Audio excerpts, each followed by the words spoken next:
Hello and welcome to the 160th of a second podcast. I'm Gareth, and joining me in this episode is Drew. And today we're going to be discussing the realities of being a professional photographer. So Drew, just introduce yourself and tell us a bit about yourself, please, and your photography. Hi Gareth, thanks for inviting me. So I'm a freelance photographer, and I specialise in dance photography and the performing arts. And that makes up probably 95% of my work, and it encompasses dancers of all ages and abilities, from probably 5 years up to principal dancers at the Royal Ballet. So when you're filling out your car insurance form on those comparison sites, you would put down your profession as photographer? Yes. I struggle to find my profession. It's never there, but there we are. I've got the right person for the episode, haven't I? I would hope so. Good. And speaking about that, I just want to say, myself and Drew, we're not claiming to be the complete authority in photography. For me, it's a hobby and I enjoy it and I like talking about it and interviewing people about it. Claim to be no expert, and we're just here to talk about opinions and thoughts, really. Please don't mistake what we're saying for advice, and don't take what we say as gospel either. Would you agree with that? Yeah, I think photography, with any artistic endeavour, will have a wide variety of opinions, and quite often they're polarised. So for everybody who's right or thinks they're right, there's going to be somebody who believes they're wrong. So that's all we can do, really. We can do our best and share our information, and then hopefully people will get something from it. Exactly. Love it or ignore it, it's up to you. So the topic is the realities of being a professional photographer. I think I'd just want to start by saying we refer to professional and pro, and we often get that wrong. Or he's a pro at that means he's really good at something, or they're really good at something. But actually, professional means you earn a living from it. I'd agree, totally. Professional, the reality of it is that if I don't sell pictures, if I don't make money from my photography, then I don't make money. It's that simple.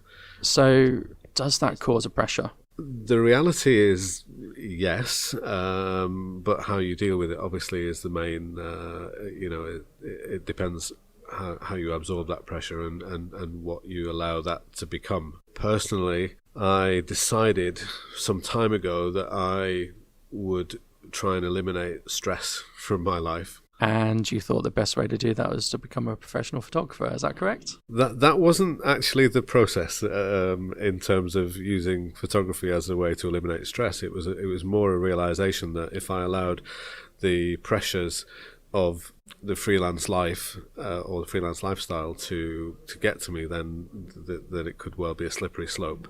So I really decided that I was going to deal with that kind of pressure in a different way to the way perhaps I had been doing when I assumed responsibility, and it became very much an absorbing thing. And so I look at things in a much more fatalistic way these days. One of the things we associate with a professional is you might have someone say, can you be professional? Then they're acting unprofessionally. And being a professional, whatever profession you have, is a sort of robustness, a way of operating, a good attitude, that sort of thing. There must be times being a professional photographer, you get annoyed with stuff, you're unhappy, but I guess you don't show it, or you can't show it, can you?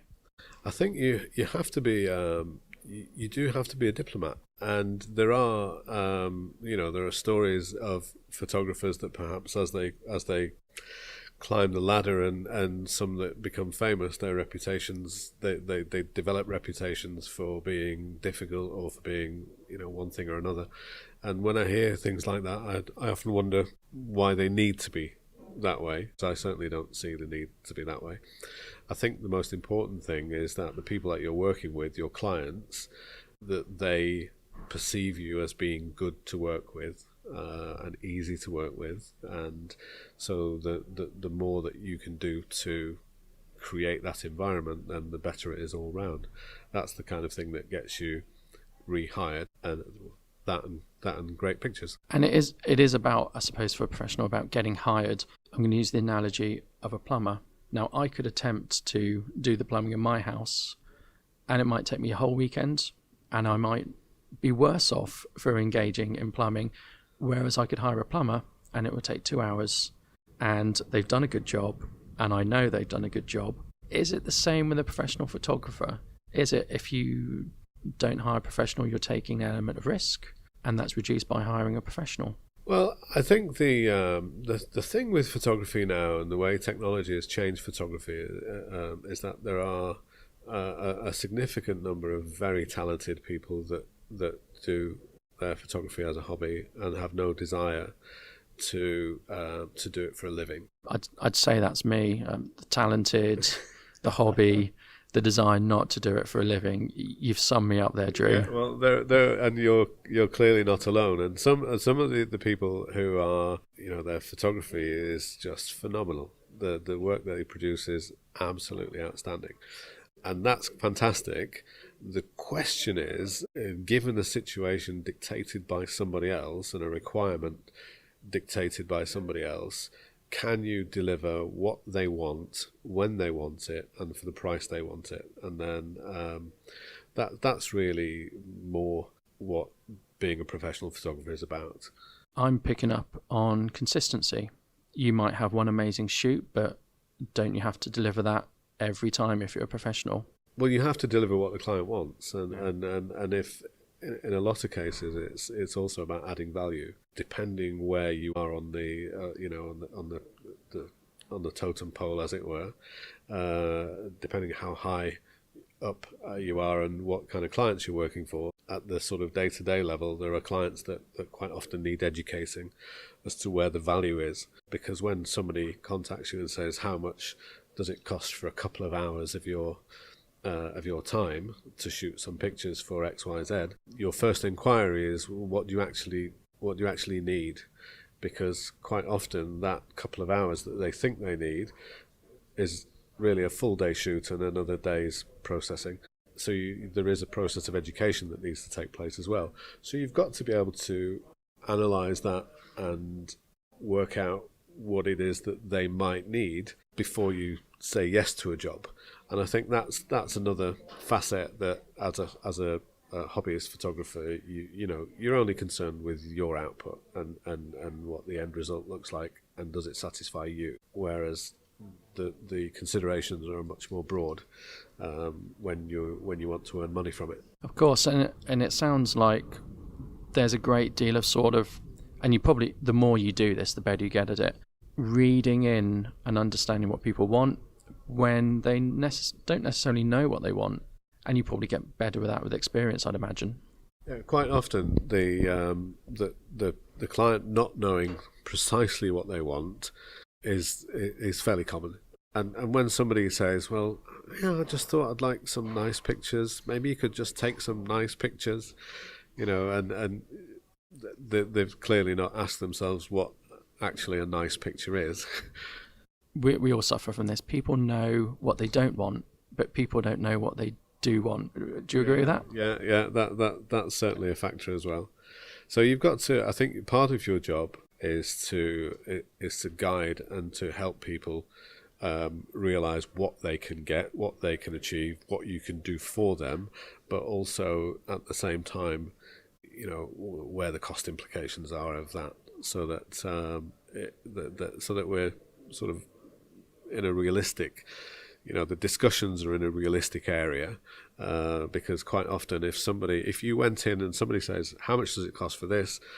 I want X, Y, Z, and you say that'll be £2,500. That's the end of the discussion.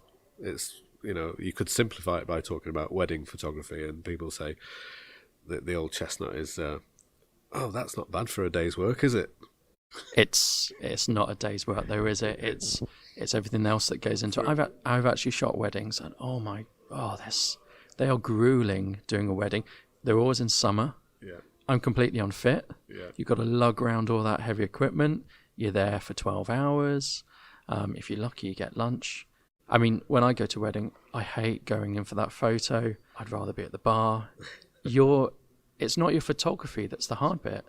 For me, it's the interacting, it's the cajoling, it's the pace, and it's a high pace. It's the pressure. It's a high pace for 12 hours, Yeah.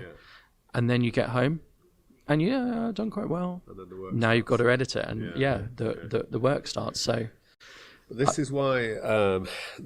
If when people, oh, you're a photographer. I've got a friend who's getting married. Can I give him your number? And I have a response to that. I'm going to say don't answer. Do you know why? Because it's one of my upcoming episodes.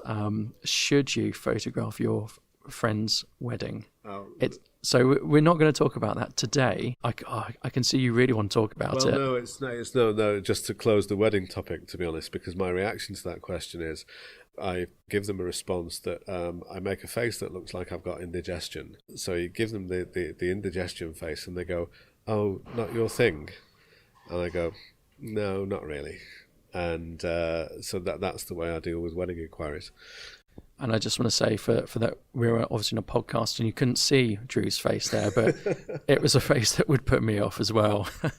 Not his general face, the face he just pulled. I want to talk about the realities, and I want to frame it in such a way that you give not your best reality. I want to say, talk me through your last working day, actually. So was that Friday for you? Yes, mainly sat at the computer thinking, actually, it's a nice day outside and I need to walk the dog, but I've still got to get through these images, and I've got to load up some galleries, and I've got to decide what I'm going to use for this, and then contact a client, and so on and so forth. I mean, no 2 days are the same. So in the last couple of weeks, I've been in a dance studio for 2 days solid, shooting. Let's just focus on the Friday, though. On the Friday. So, all right. I mean, many people think, oh, that's my dream job. But what were you doing on Friday? What day are we on now? Saturday. It was yesterday, Drew. So yesterday. Yes, mainly computer bound, but there's a whole world within that screen. So there are clients, there are people to respond to, there are people that you're struggling to get back to because you haven't got necessarily the answer they want straight away.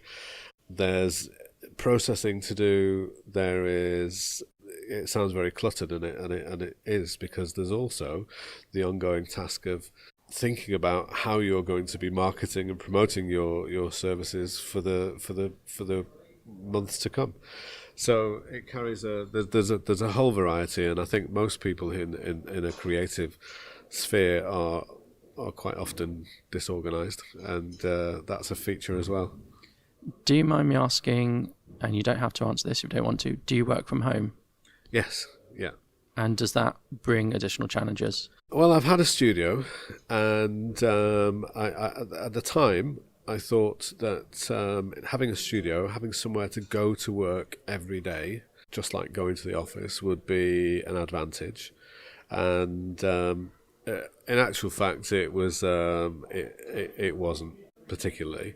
I don't think it changed. It doesn't change what's going on in your head. And what's going on in your head is the first conversation you have is with yourself. So whether you're at a space that you're paying, possibly £20,000 a year for the privilege of sitting in, or whether you're in your conservatory, I don't think it really changes the dynamic of that conversation very much. So that's really the most important thing. You could be sitting out in a field somewhere on your iPad, or in your home office, or in an office that you're renting, and I don't think it really changes that much. One thing I want to draw everyone's attention to is we've actually met in a public place today that's between our houses, and this to me, what I'm about to say, really strikes a chord with the difference between hobby and professional. I got in contact with Drew. I think I was watching telly, and I just got on my laptop and I got in contact with Drew and said, yeah, do you want to do this podcast? And it was about 9:00. We were messaging, and I was watching telly, and you were editing images, weren't you? Yes. Yeah, you were editing images. That's right. Yeah, I was processing. So they were images that had already been purchased, already been ordered, paid for, but they also needed some work doing on them. And so the flip side of that is that you can be doing that at 9:00 at night, and maybe you're having coffee in a cafe somewhere at lunchtime and spending an hour walking the dog in the afternoon or whatever. So there aren't really any limitations on what you can do and where you can do it. Particularly with the technology today, you could, I'm sure you wouldn't do this, I'm sure you'd rather use a desktop, but you can edit photos on your phone, particularly now with RAW in iPhone.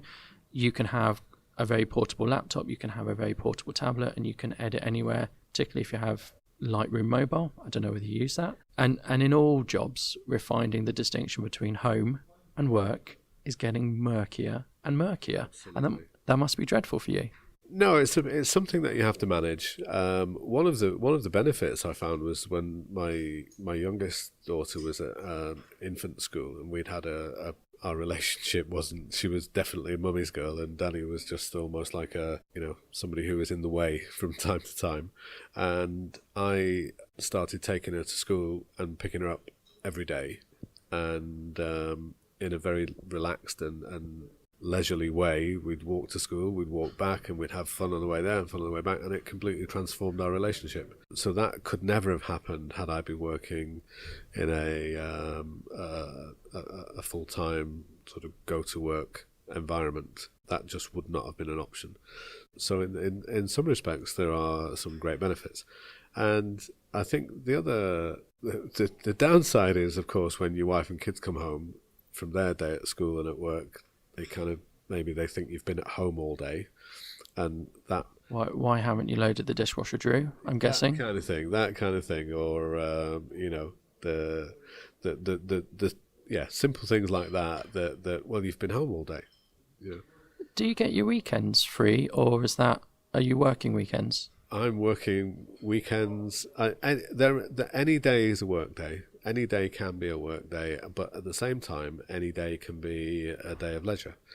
And a lot of, given that that in my market, a lot of the stuff that goes on at weekends, and you're dealing with people who might be working in their full-time jobs 9 to 5, but at the weekend they do something else. The idea of antisocial hours, I think, is almost like a thing of the past. It's a phrase that may well have been applicable when people worked 9 to 5 and then got time and a half at the weekend and double time on a Sunday, that kind of thing. I think now it's pretty much an open book. I mean, most people who are, I'm going to generalize here, most people who do photography professionally are going to do weddings or dip their toe into wedding photography, and that almost exclusively is going to be at a weekend. When I got married on a Friday, and it was such a controversial thing. People didn't want to take the day off work. Don't come to our wedding then, Yeah. It's up to you. You don't have to be there. But it was quite a controversial thing having it on a Friday. Most people work 9 to 5, Monday to Friday. And then when they do their activities or have special occasions, it's going to be at the weekend. So the people who cater to that industry have to adapt and are there at the weekend, aren't they? I think you're the wedding photographers for whom it's their full-time career. I think they commit themselves to, I hear stories of wedding photographers doing 50 weddings or in some cases more in a year. Well, that really is very much likely to be 50 weekends. I was thinking, let's break that down. That's going to be one weekend. Yeah, maybe a Saturday, maybe a Friday, maybe a Saturday. If you're doing 52, let's pick 52, it's a nice easy number. You're working every weekend. You're going to be doing your editing in the week, getting back to people in the week. When do you take your holiday then? If you're committed for 52 weddings, because your livelihood depends on it, when's your holiday? What, Tuesday to Wednesday? When you're going to go off to the Bahamas or whatever? Maybe you're not. It's a difficult one, and it's certainly the wedding photographers that I've sort of observed or read about that when they get to a point where they can scale down the number they do, but then increase their prices, and that's obviously got to be a goal for a lot of people, I think. So they might do 30 weddings in a year, but they do 30 higher priced weddings to get the income that they want out of it. But that's just another reason why I wouldn't, I take my hat off to wedding photographers, because for some of these guys and ladies, it's an art and a passion, and that's another part of my answer that there are people out there who they love it, they love being wedding photographers in a way that I love being a dance photographer. And on any given day, they are going to do a better job than I could ever do. So, you know, leave that to them, and you know, don't I don't want to cloud their market by adding myself to it. Of course not. And I mean, it's such a difficult job, but it must be more difficult with people holding up smartphones now, people trying to capture everything on their mobiles. When I shot a wedding, and I did it for free to see if I wanted to do it, and the people I was doing it for, I think they'd asked their auntie to film it. So I was doing free wedding photography because I wanted to see what it was like, and I did it on my terms, basically. So I said, I'll do this, I'll do that. You have this many images. If you want more, you're going to have to pay, etc. And the woman who was filming for them had a very old, maybe circa 1990 camcorder, and was standing so far away, I could actually see on the screen. The couple were tiny on the screen.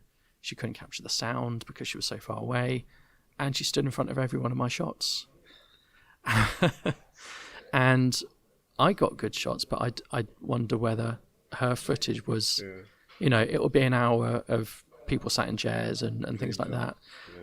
And I think there is a lack of that, particularly at weddings, getting in the way of the people who have been paid to be there. I mean, that annoyed me.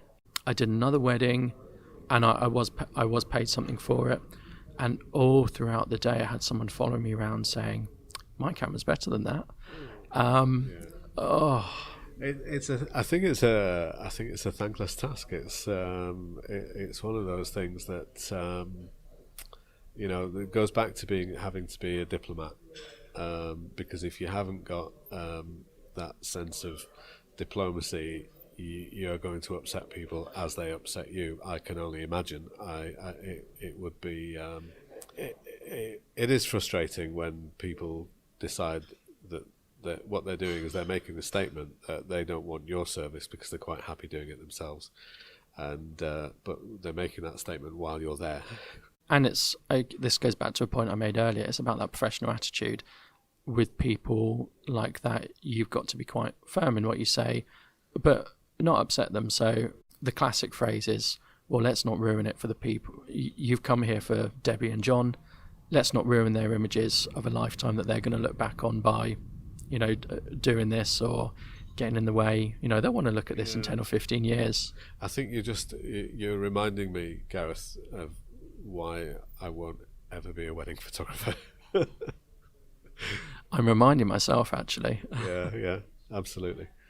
So we've talked about the realities. We talked about your Friday. I'd like to hear about one of your best days and some of your high points. And really, I want to know about your sense of accomplishment when you feel, give me an example, not specific, of course. Give me an example of when you think, yeah, I'm so pleased with that. And it makes all the pain of doing that job go away. It mitigates all the negative aspects of it. Right. Well, to be perfectly honest, the actual just the satisfaction of shooting something that I love to shoot. People do make comments. People generally outside professional photography, or maybe people that are into photography as a hobby, and they say there's a common phrase that does pop up, and it's I wouldn't want to shoot what other people. You know, I want to shoot what I want to shoot, not what other people tell me to shoot. And while I had talked about meeting a client expectation, the reason that I chose the market that I've chosen is because I love to photograph that particular genre. As an example, I was in we were doing a location shoot a couple of weeks ago with some young dancers, and I was in a city centre, a bustling city centre, I might add. And we were in one of the main squares in this city, and the hordes of commuters were walking across the square, getting off their trams and walking across the square to work in that sort of brisk way that they do when they need to get to somewhere, with that look on their face, which was, you know, this isn't the fun part of my day. Get out of my way. Get out of my way or I push you down. Yeah. So actually seeing some guy lying on the floor with a teenager in a tutu leaping up and down is kind of, you know, some of these looks were what the hell are you doing here? And actually, that was really quite. It was quite a fun moment, because I remember turning around to one of them saying, "Well, they're going to work, but actually, I'm at work, and I'm having a great time." so and maybe they don't look like they're going to have such a great time, not judging by the expressions on their faces. So, and that wasn't necessarily anything that special in terms of the type of shoot it was, but it was in its own way. There was something special about it. So that's a real blessing, and of course, getting paid for it. That's the other, knowing that this is going to lead to you getting paid and paying your bills. Another side to that particular coin, if you like, is having the opportunity to work with some people who are truly world class in their field. And there's something very special about that. So last weekend I was in a rehearsal studio with 2 professional dancers and a choreographer, and had an hour and a half just documenting their creative process, documenting their rehearsal, just the 4 of us, and with no constraints whatsoever, and seeing the way these people work, and capturing the moments that they exchange between themselves when they're creating and working, and just their skill, their talent, their ability is phenomenal. So that's a gift as well, really, to be able to be, to experience that and to be part of that. So you get caught up in the buzz, I suppose. Absolutely, yeah. I mean, it's I don't know. I think most of us, whether it's photographers or people, we people that they like music and they like films and we're admirers of talent. And I've just stumbled across a group of people in dancers, as an example, who have a particular talent, and I think they're also, to some degree, they're very much unsung in how they're appreciated more widely, if you like, because they are, I would say, certainly professional ballet dancers in particular. They're probably the equivalent of Olympic athletes, and certainly the ones I was with last week. If you put them on an athletics track and gave them that discipline, they would look like they fit, straight away. They're just incredible people. So yeah, there's a massive buzz just being around that and being part of that and being able to create something that they then afterwards are very much appreciative of, because they're also their own worst critics. So if you get their seal of approval, then you really have done a decent job. So, Drew, if you have to give anyone any advice and really sum up what is the key to doing well as a professional photographer, what would you say? If I had to summarise it, and this is not the claim necessarily that I'm doing, because we have said we're not the experts, haven't we? We're not the experts. Yeah. This is just our opinion. This is actually something that I've observed with successful photographers, people who've actually done it and found their way and from scratch, and that is you can break it down to 4 or 5 steps. The first step is to establish exactly what it is that you really love shooting. It's really simple, because what we shoot, if we shoot what we love, we're far more likely to do a better job of it than shooting something that we're not really that interested in. So that would be the first thing. Secondly, find or identify the market for that thing. And it's very broad brush to say that, but it's really quite simple. If there is a market for the thing that you love shooting, you need to find out what it is, where they are, and who they are, and then how you can supply that market.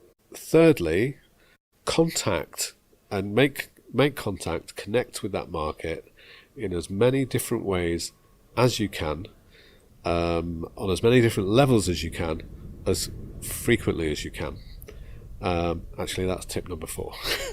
Tip number 3 is, once you've found the thing that you love shooting and you've identified your market, try and become the best or one of the best in that particular market segment. I mean, that's the other thing. It's don't just do it. Always try and find a way to get better at what it is, so that you actually become identified, or people start picking up on you as one of the guys or girls who does that thing.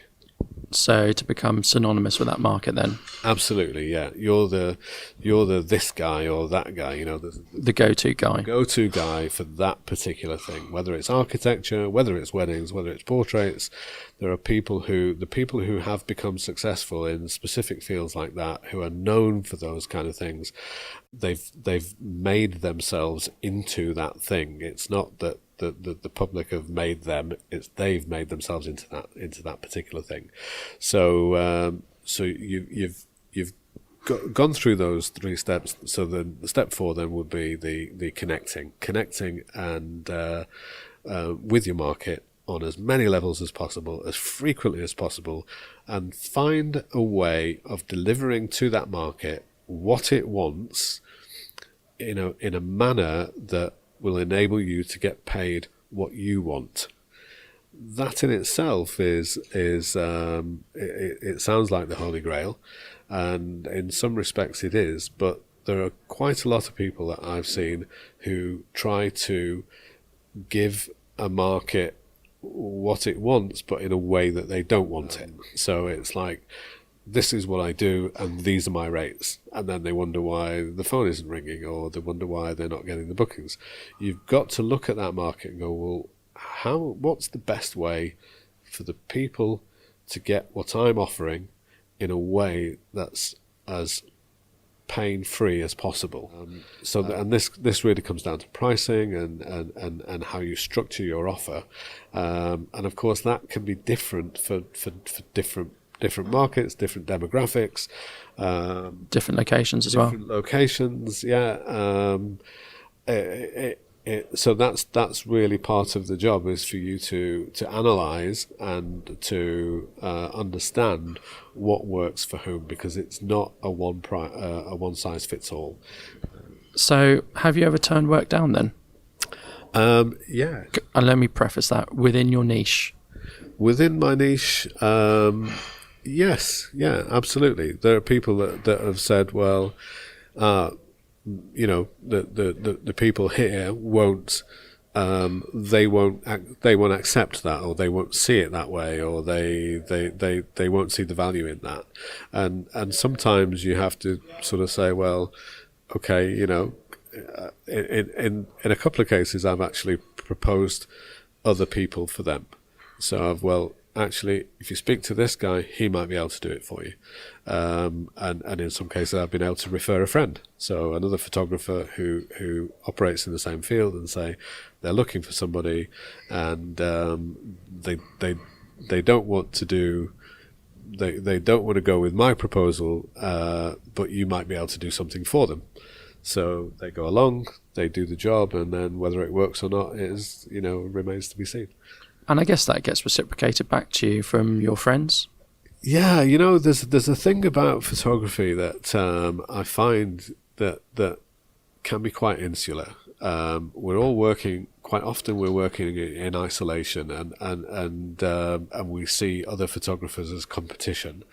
But particularly when you work in a niche, you sometimes need people to, even if you want somebody to go and have a coffee with, have a chat with, and certainly for me, it's one of the benefits of developing relationships with other photographers was that early on this year I was the official photography partner for a very large convention that was 30,000 visitors over 3 days, and there were 6 photographers in my team and me for the whole weekend. Now, those guys came to work with me either directly through me or through another photographer friend who, in his network, he was able to bring a couple of guys in, and they were all people that we knew we could that would get the job done.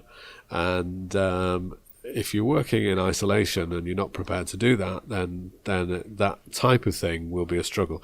If you want to turn down that kind of job, then it would be a shame if you had to turn it down just because you don't know enough people that can deliver the outcome that you want. So yeah, I think that's going back to the question of have you turned stuff down? Turn things down on the basis that it just doesn't fit. That the view that the potential client is taking just doesn't fit with what you need to make it work for you. And if that's the case, then sometimes it's best just to wish them well, and if you can offer help, then offer it in the form of somebody else. And tell me about this satisfaction what you must get, and you must get this, when people say, wow, you took that of me. Yeah, if you wanted to simplify it, I mean, of course, I think it's important not to get too carried away with that, because if you wanted to simplify it, it's when people say, what do you do, and this is having had a fairly checkered employment history in many different ways. People say, what do you do? And you say, well, I take pictures of people, and they tell me I'm awesome, and then they pay me. And it's that simple. But of course, when people tell you you're awesome, really it's reflected in terms of what you've created of them and for them. It's not that you are awesome, it's just that they've seen something, they've seen themselves in a way that perhaps they didn't expect, and they think it's down to you, when the reality is it's as much part down to them as it is to how you've recorded them. But you must also get people who say, nah, don't like that. Well, you know what? Actually, that's okay, because not everybody sees things the same way. I mean, it's. I would say, do you like country music? No, absolutely not. Well, there you go. And not everybody, but there are lots of people who do. And, it's quite a big market, I hear, country music. It's a big market, but there are some people that just don't get it. And I'm probably one of those people too. So there'll always be somebody who doesn't get it, and there are people who maybe just don't see things the same way, and that's fine. If they say they don't like it, they don't like it. Probably worse than that is somebody looking at an image and going, that's nice. Because that's kind of neither here nor there. I would rather have somebody at least have a reaction and say, wow, that's amazing. Or, oh no, I just don't like that. I don't like whether it's the color, the content, whatever it may be, it's like, I'd rather somebody plant their flag in the sand and say, this is where I stand on that, than just be ambivalent, because if it's ambivalent, you've really probably not done a good job. Exactly. I mean, creating photographs, it's polar, isn't it? It's one extreme or the other. It's love it or hate it. It's always very Marmite creating photographs. And I think on that note, we're going to wrap up this episode. So we're going to have a Facebook page for the 1/6 of a second photography podcast. So do have a look there. We'll be putting I'll be putting some content up. I want to say thank you to Drew for meeting me today and giving his thoughts. I want to say thank you to you for listening. And I want to say don't forget to check back for future episodes. And Drew, is there anything you want to finish with? Keep taking pictures. I was going to say no is a fine answer. No. Keep taking pictures. Keep going. Find out what you love. Find out what you love shooting, and just try and be as good as you can be at that thing. And then you'll be guaranteed at least some satisfaction. And that's what it's all about, really, at the end of the day. Doing something you love and creating something you're really proud of. And on that note, we're going to finish this episode. Thank you very much.